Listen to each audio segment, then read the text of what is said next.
Baik, bismillahirrahmanirrahim. Assalamualaikum warahmatullahi wabarakatuh. Dan selamat sejahtera bagi kita semua. Perkenalkan, nama saya Muhammad Arfan Jaya, mahasiswa STIMIA Makassar angkatan 2017 semester 6. Di video kali ini saya akan membahas tentang rasio keuangan bank yang di mata kuliah atau materi yang terdapat di mata kuliah analisis informasi keuangan yang diajarkan langsung oleh dosen kita Ibu Asniwati SE MSI. Baik, tanpa berlama lagi kita akan langsung ke videonya. Baik, di video kali ini saya akan menyinggung beberapa topik, yaitu ada 3 topik. Yang pertama itu adalah pengertian rasio bank, yang kedua adalah tujuan dari rasio bank, dan yang ketiga adalah jenis-jenis rasio bank. Tanpa membuang waktu lagi, marilah kita langsung ke video penjelasan.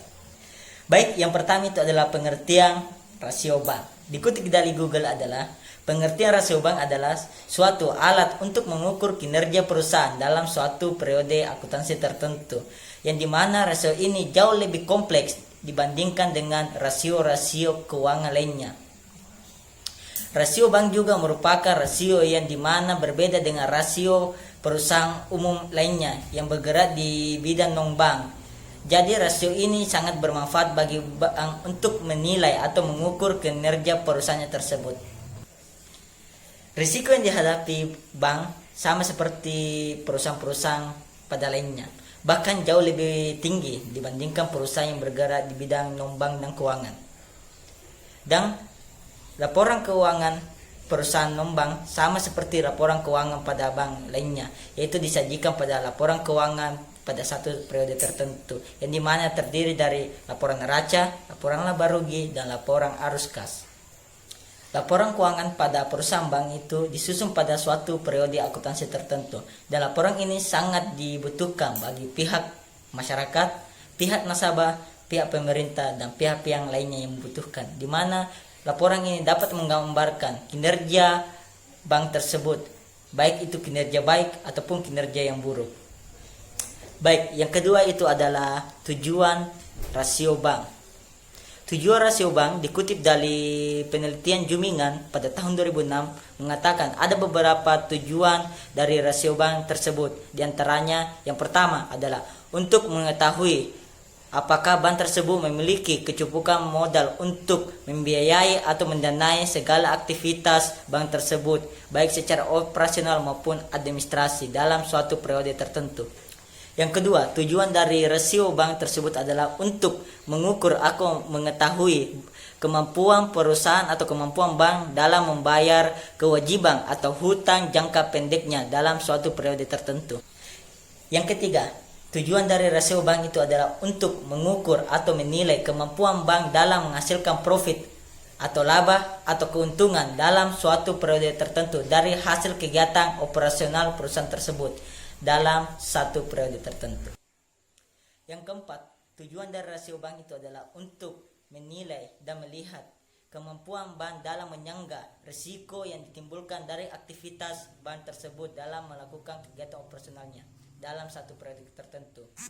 Dan yang terakhir adalah untuk menilai dan mengukur kemampuan dan kredibilitas manajemen dalam menggunakan semua aset yang di dalam bank tersebut, baik secara efisien dan efektif.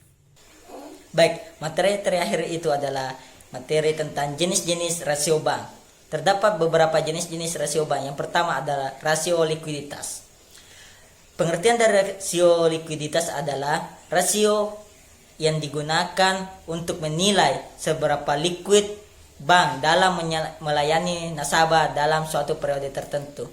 Rasio ini terdiri dari beberapa jenis. Yang pertama itu quick ratio. Quick ratio adalah rasio likuiditas yang digunakan untuk mengukur seberapa liquid perusahaan dalam menjalankan kewajibannya kepada para deposan atau para penyalur deposit di bank tersebut, yang digunakan dan dibayarkan menggunakan harta yang paling liquid yang dimiliki oleh bank tersebut. Yang kedua yaitu banking ratio. Banking ratio adalah salah satu rasio likuiditas yang dimana rasio ini berguna untuk mengukur seberapa liquid perusahaan dalam menyalurkan kredit atau seberapa banyak perusahaan menyalurkan kredit dengan membandingkan jumlah kreditur dengan jumlah deposit pada bank tersebut. Dan yang terakhir, jenis-jenis rasio likuiditas adalah rasio likuiditas investment policy ratio. Investment policy ratio adalah rasio yang digunakan untuk mengukur atau menilai seberapa liquid bank dalam menjalankan kewajibannya kepada para deposan atau deposit dengan cara melikudkan atau mencairkan surat-surat berharga yang dimiliki oleh bank tersebut. Baik, rasio keuangan yang kedua adalah rasio solvabilitas bank. Rasio solvabilitas bank adalah salah satu rasio keuangan bank yang dimana rasio ini berguna untuk mengukur seberapa efektivitas bank dalam mencapai tujuannya. Rasio solvabilitas bank terdiri dari beberapa macam, yaitu yang pertama yaitu risk effect ratio. Risk effect ratio adalah salah satu rasio solvabilitas yang dimana digunakan untuk mengukur seberapa penurunan risk effect dalam suatu bank dalam periode tertentu. Yang kedua yaitu adalah secondary risk ratio.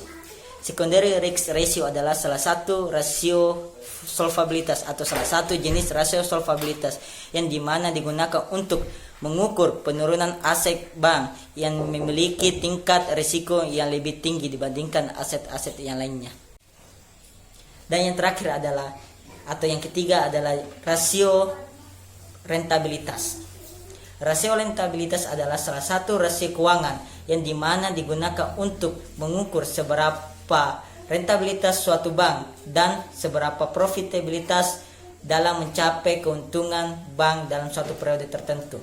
Rasio rentabilitas terdiri dari beberapa macam, yaitu yang pertama yaitu gross profit ratio. Gross profit ratio adalah salah satu rasio rentabilitas yang dimana rasio ini mengukur kemampuan atau jumlah profit yang didapat bank dalam suatu periode dikurangi dengan biaya-biaya bank yang dikeluarkan dalam satu periode tertentu juga. Dan yang terakhir yaitu adalah net profit ratio. Net profit ratio adalah rasio yang digunakan untuk mengukur kemampuan bank dalam mencapai profit atau laba bersih dari suatu kegiatan operasional bank dalam suatu periode tertentu. Baik, demikianlah penjelasan dari saya.